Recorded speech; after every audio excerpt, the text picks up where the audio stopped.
The Adventures of Tom Sawyer, by Mark Twain. Chapter 7. Tick-running and a Heartbreak. The harder Tom tried to fasten his mind on his book, the more his ideas wandered. So, at last, with a sigh and a yawn, he gave it up. It seemed to him that the noon recess would never come. The air was utterly dead. There was not a breath stirring. It was the sleepiest of sleepy days. The drowsing murmur of the 25 studying scholars soothed the soul like the spell that is in the murmur of bees. Away off in the flaming sunshine, Cardiff Hill lifted its soft green sides through a shimmering veil of heat, tinted with the purple of distance. A few birds floated on lazy wing high in the air. No other living thing was visible but some cows, and they were asleep. Tom's heart ached to be free, or else to have something of interest to do to pass the dreary time. His hand wandered into his pocket, and his face lit up with a glow of gratitude that was prayer, though he did not know it. Then, furtively, the percussion cap box came out. He released the tick and put him on the long flat desk. The creature probably glowed with a gratitude that amounted to prayer, too, at this moment, but it was premature, for when he started thankfully to travel off, Tom turned him aside with a pin and made him take a new direction. Tom's bosom friend sat next him, suffering just as Tom had been, and now he was deeply and gratefully interested in this entertainment in an instant. This bosom friend was Joe Harper. The two boys were sworn friends all the week, and embattled enemies on Saturdays. Joe took a pin out of his lapel and began to assist in exercising the prisoner. The sport grew in interest momently. Soon Tom said that they were interfering with each other, and neither getting the fullest benefit of the tick.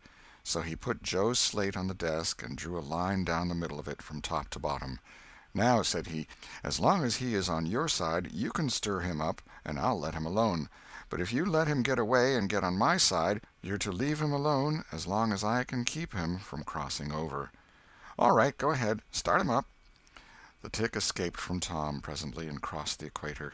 Joe harassed him a while, and then he got away and crossed back again. This change of base occurred often.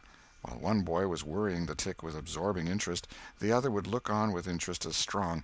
The two heads bowed together over the slate, and the two souls dead to all things else. At last luck seemed to settle and abide with Joe.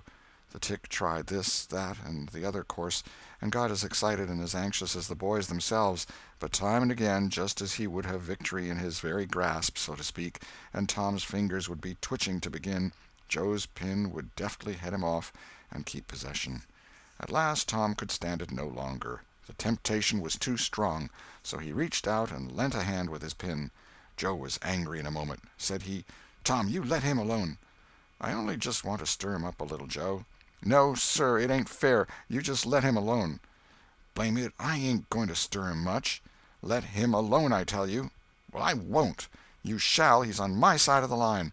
"Look here, Joe Harper, whose is that tick?" "I don't care whose tick he is. He's on my side of the line, and you shan't touch him." "Well, I'll just bet I will, though. He's my tick, and I'll do what I blame please with him, or die." A tremendous whack came down on Tom's shoulders, and its duplicate on Joe's, and for the space of 2 minutes the dust continued to fly from the two jackets and the whole school to enjoy it. The boys had been too absorbed to notice the hush that had stolen upon the school a while before, when the master came tiptoeing down the room and stood over them. He had contemplated a good part of the performance before he contributed his bit of variety to it. When school broke up at noon, Tom flew to Becky Thatcher and whispered in her ear, "Put on your bonnet and let on you're going home, and when you get to the corner, give the rest of 'em the slip, and turn down through the lane and come back. I'll go the other way, and come it over them the same way." So the one went off with one group of scholars, and the other with another. In a little while the two met at the bottom of the lane, and when they reached the school they had it all to themselves. Then they sat together with a slate before them, and Tom gave Becky the pencil and held her hand in his, guiding it, and so created another surprising house. When the interest in art began to wane, the two fell to talking. Tom was swimming in bliss. He said, "Do you love rats?" "No, I hate them." "Well, I do, too. Live ones. But I mean dead ones, to swing round your head with a string." No, I don't care for rats much anyway. What I like is chewing gum." "Oh, I should say so. I wish I had some now." "Do you? I've got some. I'll let you chew it a while, but you must give it back to me." That was agreeable, so they chewed it turn about, and dangled their legs against the bench in excess of contentment. "Was you ever at a circus?" said Tom. "Yes, and my pa's going to take me again sometime, if I'm good. I've been to the circus 3 or 4 times, lots of times. Church ain't shucks to a circus. There's things going on at a circus all the time. I'm going to be a clown in a circus when I grow up." "Oh, are you? That will be nice. They're so lovely, all spotted up." "Yes, that's so. And they get slathers of money, most $1 a day, Ben Rogers says. Say, Becky, was you ever engaged?" "What's that?" "Why, engaged to be married." "No? Would you like to?" "I reckon so. I don't know. What is it like?" "Like? Why, it ain't like anything. You only just tell a boy you won't ever have anybody but him, ever, ever, ever, and then you kiss, and that's all. Anybody can do it." "Kiss? What do you kiss for?" "Why, that, is to— well, they always do that." "Everybody?" "Why, yes, everybody that's in love with each other. Do you remember what I wrote on the slate?" Yes." "What was it?" "I shan't tell you." "Shall I tell you?" "Yes, but some other time." "No, now." "No, not now. Tomorrow." "Oh, no, now. Please, Becky, I'll whisper it. I'll whisper it ever so easy." Becky hesitating, Tom took silence for consent, and passed his arm about her waist and whispered the tale ever so softly, with his mouth close to her ear, and then he added, "Now you whisper it to me, just the same." She resisted for a while, and then said, "You turn your face away so you can't see, and then I will. But you mustn't ever tell anybody, will you, Tom? Now you won't, will you?" "No, indeed, I won't. Now, Becky." He turned his face away, and she bent timidly around till her breath stirred his curls, and whispered, "I love you." Then she sprang away and ran around and around the desks and benches, with Tom after her, and took refuge in a corner at last, with her little white apron to her face. Tom clasped her about her neck and pleaded, "Now, Becky, it's all done, all over but the kiss. Don't you be afraid of that. It ain't anything at all. Please, Becky." And he tugged at her apron and the hands. By and by she gave up and let her hands drop. Her face, all glowing with the struggle, came up and submitted. Tom kissed the red lips and said, "Now it's all done, Becky. And always after this, you ain't ever to love anybody but me, and you ain't ever to marry anybody but me. Never, never, and forever. Will you?" "No, I'll never love anybody but you, Tom, and I'll never marry anybody but you. And you ain't to ever marry anybody but me, either." "Certainly, of course. That's part of it. And always coming to school, or when we're going home, you're to walk with me, when there ain't anybody looking, and you choose me and I choose you at parties, because that's the way you do when you're engaged." "It's so nice. I never heard of it before." "Oh, it's ever so gay. Why, me and Amy Lawrence—" The big eyes told Tom his blunder, and he stopped confused. "Oh, Tom, then I ain't the first you've ever been engaged to." The child began to cry, and Tom said, "Oh, don't cry, Becky. I don't care for her any more." "Yes, you do, Tom. You know you do." Tom tried to put his arm about her neck, but she pushed him away and turned her face to the wall and went on crying.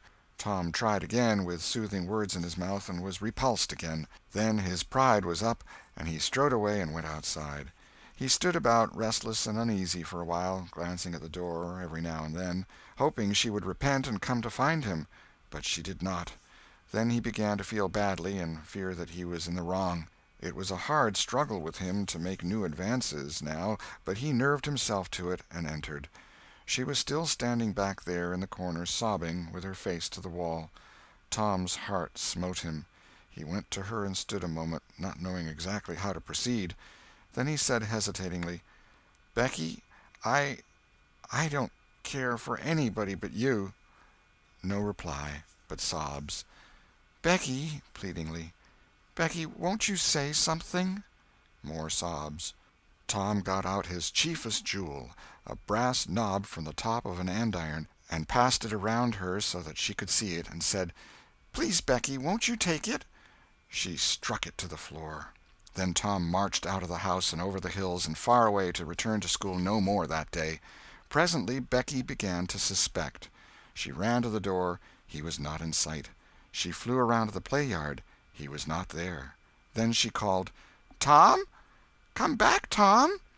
She listened intently, but there was no answer. She had no companions but silence and loneliness. So she sat down to cry again and upbraid herself. And by this time the scholars began to gather again, and she had to hide her griefs and still her broken heart and take up the cross of a long, dreary, aching afternoon, with none among the strangers about her to exchange sorrows with. End of Chapter 7. Chapter 8. A Pirate Bold to Be. Tom dodged hither and thither through lanes until he was well out of the track of returning scholars, and then fell into a moody jog. He crossed a small branch 2 or 3 times, because of a prevailing juvenile superstition that to cross water baffled pursuit. Half an hour later he was disappearing behind the Douglas mansion on the summit of Cardiff Hill, and the schoolhouse was hardly distinguishable away off in the valley behind him. He entered a dense wood, picked his pathless way to the center of it, and sat down on a mossy spot under a spreading oak. There was not even a zephyr stirring. The dead noonday heat had even stilled the songs of the birds. Nature lay in a trance that was broken by no sound but the occasional far-off hammering of a woodpecker, and this seemed to render the pervading silence and sense of loneliness the more profound. The boy's soul was steeped in melancholy. His feelings were in happy accord with his surroundings. He sat long with his elbows on his knees and his chin in his hands, meditating. It seemed to him that life was but a trouble at best, and he more than half envied Jimmy Hodges, so lately released. It must be very peaceful, he thought, to lie and slumber and dream forever and ever, with the wind whispering through the trees and caressing the grass and the flowers over the grave, and nothing to bother and grieve about, ever any more. If he only had a clean Sunday-school record, he could be willing to go, and be done with it all. Now, as to this girl, what had he done? Nothing. He had meant the best in the world, and been treated like a dog, like a very dog. She would be sorry some day, maybe when it was too late. Ah, if he could only die temporarily. But the elastic heart of youth cannot be compressed into one constrained shape long at any time. Tom presently began to drift insensibly back into the concerns of this life again. What if he turned his back now and disappeared mysteriously? What if he went away, ever so far away, into unknown countries beyond the seas, and never came back any more? How would she feel then? The idea of being a clown recurred to him now, only to fill him with disgust. For frivolity and jokes and spotted tights were an offense when they intruded themselves upon a spirit that was exalted into the vague, august realm of the romantic. No, he would be a soldier, and return after long years all war-worn and illustrious. No, better still, he would join the Indians, and hunt buffaloes and go on the warpath in the mountain ranges and the trackless great plains of the far west, and away in the future come back a great chief, bristling with feathers, hideous with paint, and prance into Sunday-school some drowsy summer morning, with a blood-curdling war-whoop, and sear the eyeballs of all his companions with unappeasable envy. But no, there was something gaudier even than this. He would be a pirate. That was it. Now his future lay plain before him, and glowing with unimaginable splendor. How his name would fill the world, and make people shudder! How gloriously he would go plowing the dancing seas in his long, low, black-hulled racer, the Spirit of the Storm, with his grisly flag flying at the fore. And at the zenith of his fame, how he would suddenly appear at the old village and stalk into church, brown and weather-beaten, in his black velvet doublet and trunks, his great jack-boots, his crimson sash, his belt bristling with horse-pistols, his crime-rusted cutlass at his side, his slouch hat with waving plumes, his black flag unfurled, with a skull and crossbones on it, and hear, with swelling ecstasy, the whisperings, "It's Tom Sawyer the pirate, the Black Avenger of the Spanish Main." Yes, it was settled. His career was determined. He would run away from home and enter upon it. He would start the very next morning. Therefore he must now begin to get ready. He would collect his resources together. He went to a rotten log near at hand and began to dig under one end of it with his barlow knife. He soon struck wood that sounded hollow. He put his hand there and uttered this incantation impressively: "What hasn't come here, come. What's here, stay here." Then he scraped away the dirt and exposed a pine shingle. He took it up and disclosed a shapely little treasure house whose bottom and sides were of shingles. In it lay a marble. Tom's astonishment was boundless. He scratched his head with perplexed air and said, "Well, that beats anything." Then he tossed the marble away pettishly and stood cogitating. The truth was that a superstition of his had failed, here, which he and all his comrades had always looked upon as infallible. If you buried a marble with certain necessary incantations and left it alone a fortnight, and then opened the place with the incantation he had just used, you would find that all the marbles you had ever lost had gathered themselves together there, meantime, no matter how widely they had been separated. But now this thing had actually and unquestionably failed. Tom's whole structure of faith was shaken to its foundations. He had many a time heard of this thing succeeding, but never of its failing before. It did not occur to him that he had tried it several times before, himself, but could never find the hiding-places afterward. He puzzled over the matter some time, and finally decided that some witch had interfered and broken the charm. He thought he would satisfy himself on that point, so he searched around till he found a small sandy spot with a little funnel-shaped depression in it. He laid himself down and put his mouth close to this depression and called, "Doodle-bug, doodle-bug, tell me what I want to know. Doodle-bug, doodle-bug, tell me what I want to know." The sand began to work, and presently a small black bug appeared for a second and then darted under again in a fright. "He doesn't tell, so it was a witch that done it. I just knowed it." He well knew the futility of trying to contend against witches, so he gave up discouraged. But it occurred to him that he might as well have the marble he had just thrown away, and therefore he went and made a patient search for it. But he could not find it. Now he went back to his treasure house and carefully placed himself just as he had been standing when he tossed the marble away. Then he took another marble from his pocket and tossed it in the same way, saying, "Brother, go find your brother." He watched where it stopped, and went there and looked. But it must have fallen short or gone too far, so he tried twice more. The last repetition was successful. The two marbles lay within a foot of each other. Just here the blast of a toy tin trumpet came faintly down the green aisles of the forest. Tom flung off his jacket and trousers, turned a suspender into a belt, raked away some brush behind the rotten log, disclosing a rude bow and arrow, a lath sword, and a tin trumpet, and in a moment had seized these things and bounded away bare-legged with fluttering shirt. He presently halted under a great elm, blew an answering blast, and then began to tiptoe and look warily out, this way and that. He said cautiously to an imaginary company, "Hold, my merry men, keep hid till I blow." Now appeared Joe Harper, as airily clad and elaborately armed as Tom. Tom called, "Hold! Who comes into Sherwood Forest without my pass?"